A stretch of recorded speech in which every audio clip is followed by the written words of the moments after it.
IPL অর্থাৎ Indian premier লিগের একটা মরশুম শেষ হয়, আবারও একটা নতুন মরশুম কিন্তু শুরু হয়ে যায়। কিন্তু কিছু ঘটনার পুনরাবৃত্তি কিন্তু ঘটতেই থাকে বছরের পর বছর। হ্যাঁ, আমি কথাও বলছি কেকেআর এবং আরসিবির মধ্যে গতকালের ম্যাচের ব্যাপারে।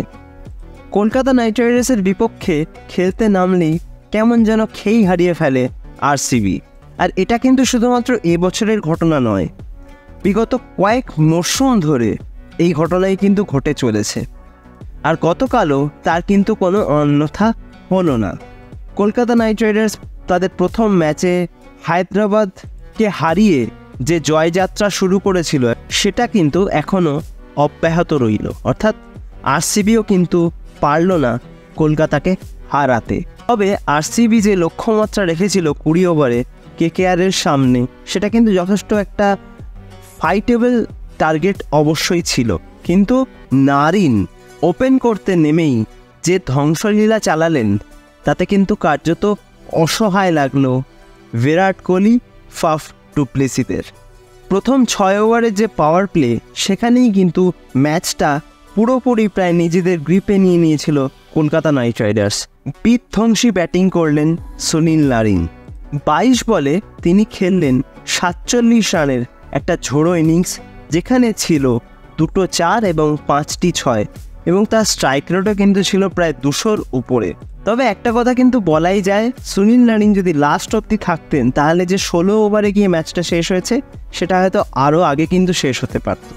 এই ক্যারিবীয় ব্যাটারের বিধ্বংসী ব্যাটিংয়ে যখন প্রায় দিশেহারা আরসিবি টিম, ঠিক সেই সময় কিন্তু আরেক নাইট ব্যাটার তার বিধ্বংসী ব্যাটিংয়ের মাধ্যমে কিন্তু ম্যাচটাকে প্রায় এক পেশেই করে দিয়েছিল।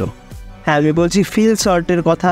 প্রথম ম্যাচে দুর্দান্ত ব্যাটিং করার পর দ্বিতীয় ম্যাচেও কিন্তু তিনি তার আক্রমণাত্মক ব্যাটিংয়ের ঝলক দেখিয়েছেন।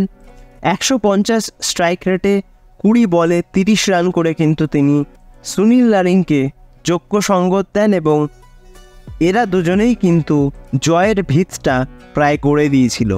এবং পরবর্তী সময়ে 2 আয়ার অর্থাৎ শ্রেয়স আয়ার এবং ভেঙ্কটেশ আয়ার যথাক্রমে 39 রান এবং 50 রানের ঝোড়ো ইনিংস খেলে 3 ওভার 1 বল বাকি থাকতে কিন্তু প্রয়োজনীয় রান তুলে নেয়। এই জয়ের ফলে কলকাতা নাইট রাইডার্স যেমন পয়েন্টস টেবিল একটা ভালো জায়গায় পৌঁছে গেল, ঠিক তেমনই কিন্তু তাদের নেট রান রেটটাও কিন্তু ভালো জায়গায় রইল। আর আরসিবির কথা নতুন করে কি বলবো, যতটাই ভালো তাদের ব্যাটিং লাইন আপ, ঠিক ততটাই দুর্বল লেগেছে কিন্তু তাদের বোলিং লাইন আপটাকে। আরসিবির প্রথম 3 জন frontline bowler Mohammed Siraj, Alzarri Joseph এবং ইয়াশ দয়াল, 3 জনেই কিন্তু ডাবল ফিগার তাদের ইকোনমি রেটটা রেখেছেন। অর্থাৎ সিরাজ কিন্তু 3 ওভার বল করে 46 রান খেয়েছেন, ইয়াশ দয়ালও 4 ওভার বল করে 46 রান খেয়েছেন, আলজারি জোসেফ 2 ওভার বল করে কিন্তু 34 রান খেয়েছেন। তো এটা প্রত্যেক বছরেরই কাহিনী। আরসিবির বোলিং লাইন আপ কিন্তু কখনোই তাদের কাছ থেকে যে এক্সপেকটেশান থাকে সমর্থকদের, সেই এক্সপেকটেশান পূরণ করতে পারে না, এবং এটাও কিন্তু দীর্ঘদিন ধরে হয়ে আসছে। এবং এবছরও কিন্তু সেই একই রকম ভুল আবারও হলো, যার খেসারত দিতে হলো এই ম্যাচে।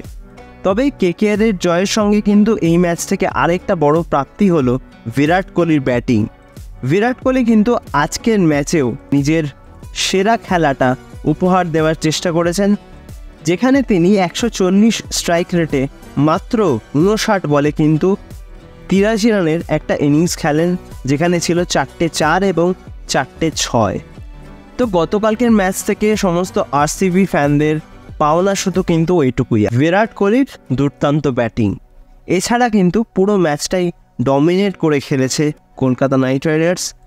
এই যে একটা উইনিং স্ট্রিক, এটা যদি তারা ধরে রাখতে পারে তাহলে কিন্তু এই আইপিএলে খুব ভালো একটা কিছু ফলাফল অবশ্যই অপেক্ষা করছে নাইটদের জন্য। তো গতকালকের ম্যাচটা নিয়ে তোমাদের কি মতামত অবশ্যই কিন্তু আমাকে কমেন্ট করে জানিও। ভিডিওটা ভালো লাগলে লাইক, কমেন্ট, শেয়ার এবং সাবস্ক্রাইব করতে কিন্তু একদম ভুলো না।